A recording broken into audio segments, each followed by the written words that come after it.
What's up, everyone? Coach Powers here, and I want to talk a little bit about acceptance today. Why? Because I think it is one of the biggest pieces to our recovery. Here's why.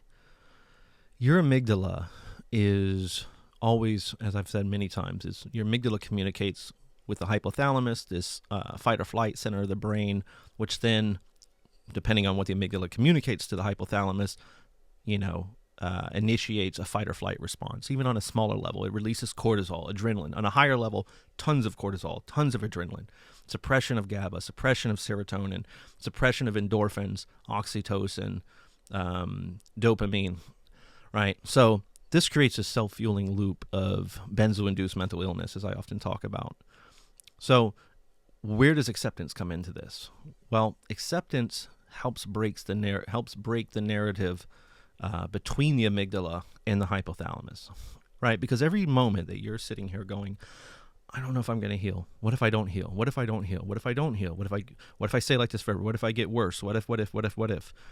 It's constantly sending a signal to that hypothalamus, that fight or flight center again, that, hey, I think there's something wrong. Some kind of impending doom, some kind of danger is approaching us.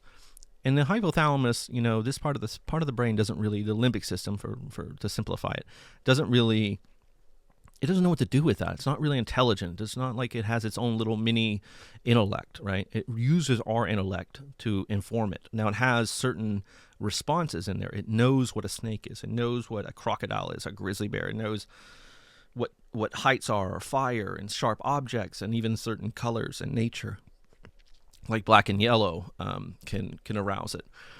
But it doesn't know certain things like, what if I don't get better? It doesn't understand that. What does that mean? What if I don't get better? Why wouldn't I get better? Am I poisoned? Is there something going on? Am I in constant threat of danger? And so what happens is, without acceptance, which is, like I said, a big piece of this, you're constantly communicating to this hypothalamus that you're potentially in danger. And so it's going to continue to react like you're in danger. So as long as it's pumping cortisol, adrenaline, and suppressing those other chemicals, those other hormones, your symptoms are going to rise. Your emotions, your fear, your trauma, all of that is going to continue to persist. And I can tell you this, guys, and this has been really fascinating, because I've seen some really interesting phenomenon being a benzo coach. And one thing among others that I've seen that's been very impressive to me was how radical, you can call it radical acceptance, but acceptance in general, how powerful it can be. And I've seen people that were in just horrendous states of suffering, 2-3 years post benzos. And again, in other videos, I've talked about this, where I said it's like, recovering from benzos is almost like trying to find the missing math, formula, like what's going on? What's the piece that we're missing here? Is it trauma? Is it? And sometimes it's rumination.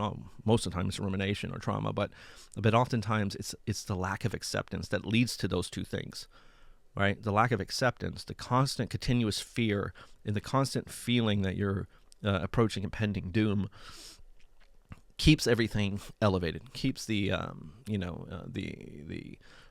limbic system in that state of fright.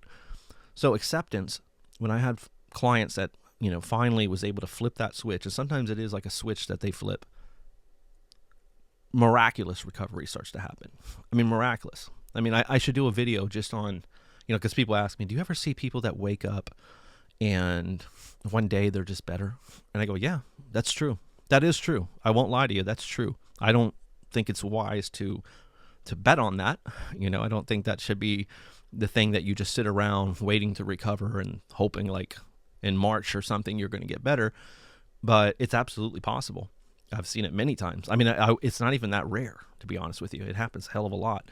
But also I can tell you it happens more so to people that are engaged in the recovery, people that doing the lulling and pushing exercises that I often talk about, getting exercise, relaxing, retraining their limbic system, and especially people that have found acceptance. I really think that acceptance is a big piece of this that helps break that narrative between those two parts of the brain, and it allows things to get better. In a weird way, it's almost like walking on a broken leg constantly. And you're going, why, man, it's been a year, my leg's not healing. It's like, because you've never actually been able to get off the leg for even 30 days or 60 days or 90 days and just let it heal. How the hell is it going to heal if you keep walking on it? Well, trauma is the same way. How are you going to desensitize and recover from trauma if you're constantly reliving trauma?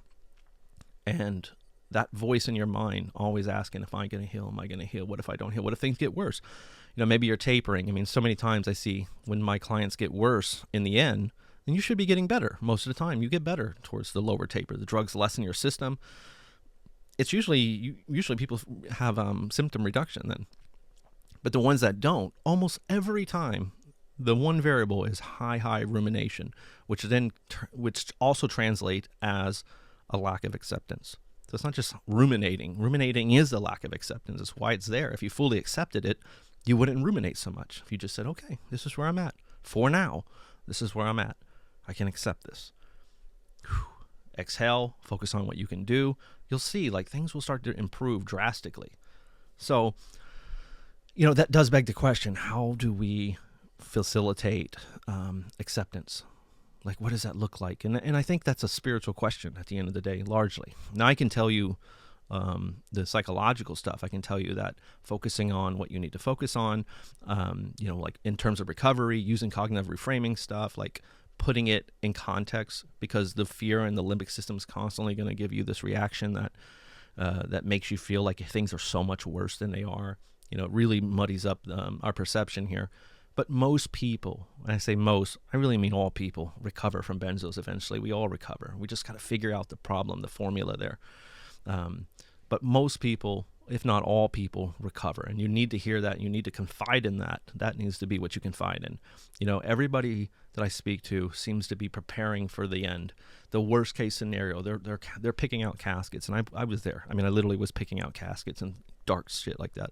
Dark stuff like that. And, but what we need to do is change that. And it's tough. We need to start looking at what if you get better, because that's not getting better is only 50% of the equation, but probability it's 5%, it's 2%, but that's where the limbic system has its hooks in. So that's what makes most sense to us, that, hey, maybe I won't get better. Maybe that's it. And then of course, as I always keep, and I know I say a lot of the same things when I'm talking about limbic system, this response, but I find a lot of us, even as many times as I say it, when I ask a client, well, why do you think this is happening to you? I don't know. I have to go with the limbic. Oh yeah, the limbic system, Dave. Hey, go back to the limbic system. That's a big piece of it. That's the science of it.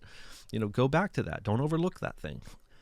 Anyway, I'm getting on a tangent here, but acceptance is huge for your recovery, and it is a very spiritual problem in a sense. I can tell you that acceptance is a skill set. It's a skill set. It's not necessarily, I've seen people flip it on like a light switch, but it's really a skill set. And you get better at it by daily practicing. And at first, practice it for 1 minute, right? I mean, you can do it right now in the time that I'm talking, right? Like, let's try an exercise right now. Just for the duration of this video, I want you to just fully accept this. I'm not saying give up. I'm not saying let go and just let bad things happen. That's what I think a lot of the resistance comes from. Like I almost think that in the back of our mind, in the limbic system, it's like saying, okay, I'm running from a grizzly bear. Now Dave wants me to just stop and stand here. But there is no grizzly bear and there is no running. And the fact that running from the perceived grizzly bear is what's creating so much of this problem. So it's a very different process. You have to see that. But for the duration of this video, just try to let go. Right? It doesn't mean you're giving up. Letting go is getting better. Letting go is getting better. Hear that. Feel that deep. Letting go, surrender, breathe. And just for maybe the next few minutes, just be here. And just see if you can come to a point where you say, I'm okay with this for now. I'm okay with this for now. Not maybe in 10 minutes from now I won't be. But right now, whatever happens, happens. And that's scary, right? It's so scary, and you have to wrap your head around, what am I saying? I'm not saying you're running from a grizzly bear. Stop and just let the bear maul you. That's not what I'm saying. There is no grizzly bear, guys. There is no grizzly bear. The grizzly bear is up here. Now, sure, there's a chemical process. You're going through hell. I'm not saying that's not true. Absolutely, right? And that's the sticky part of all this. I'm saying the part of your brain, your mind, your thoughts, your fears that have completely taken over, that part, let it go. The physiological stuff is there. It's healing. It's happening. Whatever's going to happen, it's going to happen. And I'll tell you this, every time with clients, they're surprised by the end of it. And I wish I could put together like some kind of compilation video or something of just, just of the process of this, where people all feel like it's going to fall apart. I'm tapering, let's say 10, 20 milligrams of Valium, and I'm down to 2 milligrams, and it's going to happen. And they get down to 1, it's going to happen. The wheels are coming off. Akathisia is around the corner, and it never happens. And I think, and I always say to them when they're on the other side of it, look how much time you spent waiting for the wheels to come off, fearing the worst inevitable, and it never came. And now, knowing what you know, if you could go back and do it again, what would you do? And they say, well, now, yeah, I would let go of all of that. I would just do what I had to do. And so that's why I desperately try to plead to you guys, try to get there now. That's wisdom. That's profound. Because whatever's going to happen is going to happen, first off, right? It's like flying in a plane. You fearing it and gripping the seat and having panic attacks. If the plane's going to crash, it's going to crash. It's nothing to do with you, right? So what is all this suffering in the meantime? And if it doesn't crash, which 99.9999% chance it's not going to crash, then you just spent several hours, in horrific suffering for no reason. So acceptance, let go, breathe. Tell yourself what you need to hear. Tell yourself the reality of the situation. Everybody gets better. I will get better. I will be on the other end of this. I'm doing everything I can do to get better. And you should be, right? And it should be part of the acceptance, right? If you can ask yourself a deep question and say, why do I think I'm going to heal?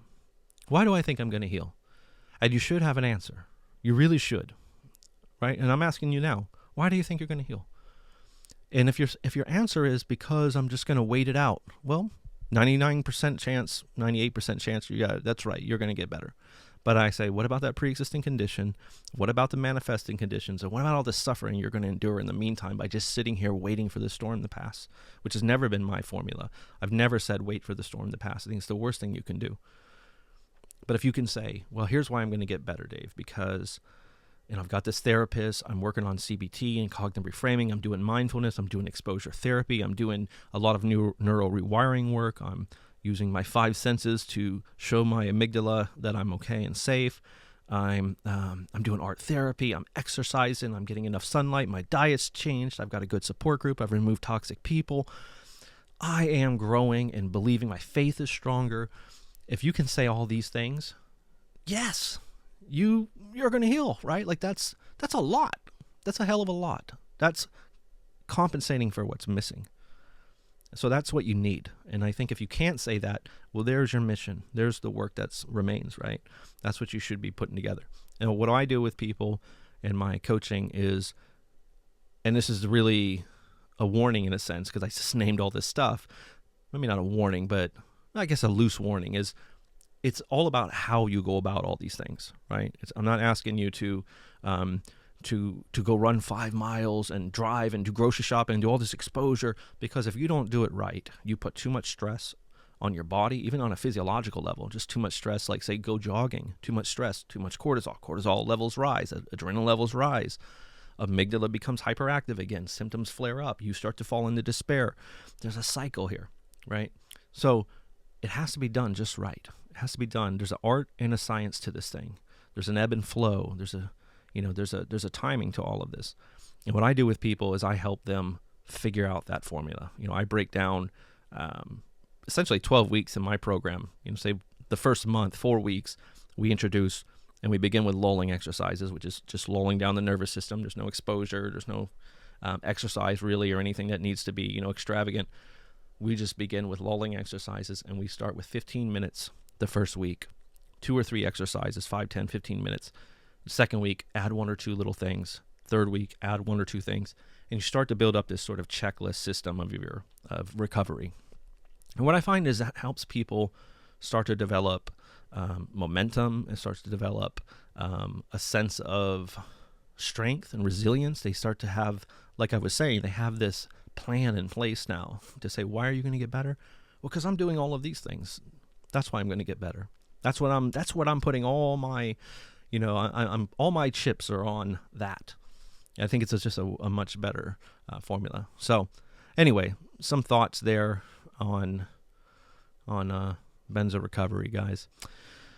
I am the great rambler, but I like to believe that in the process, there are some little kernels of gold in there. Okay, guys, keep your heads up. If you have any questions or comments, please leave them in the comment section. Give me a like. Help me get these videos out there, or at least get them trending so more people can see them. It's a lot of help if you hit that like button. If you need coaching, go to www.powersbenzocoaching.com. I don't know why I keep saying www. Isn't that like 1998 of me? But go to powersbenzocoaching.com. There's a lot of information on coaching. There's some resources, and you can book online through my online calendar. Until next time, guys, keep your heads up. Keep working. Keep believing in your recovery. Acceptance. Practice acceptance. 5 minutes a day. 5 minutes a day. It will not harm you. I promise you, you will not be harmed by taking 5 minutes a day and practicing acceptance. It's a promise. But, man, it could do so much for you. All right, what do you have to lose? Take the next 2 weeks, and I don't care if it's 5 minutes every evening or something at 8 p.m. from 8 to 8:05. We just take a bath or a shower, and we just let go and accept it and say, I'm here. Whatever happens, happens, and I'm okay with it. I can, and people can do this in the worst states of things. And people that are dying, when you watch people that were, that survived incredible things, lost at sea, trapped, whatever, people dying of cancers and things like that, like, you can find acceptance, and you'll see the same phenomenon of mental health improvement, recovery, all kinds of things, in all these examples. It's just a coming to terms and letting go of the inner resistance. And I think the caveat here is, if you can understand that the inner resistance is what's harming you, then it only makes sense to let it go, right? Why would you hold on? It's like you're in a car and it's sliding on ice and there's a cliff coming and you're bracing for impact, right? You're just bracing for impact. But in this situation, the thing that's going to save you is letting go. Don't brace. Become limber. Just become limber. Let go. And if you can do that, I promise you, some amazing things will happen. All right, guys, keep your heads up. Till next time, much love. Signing out.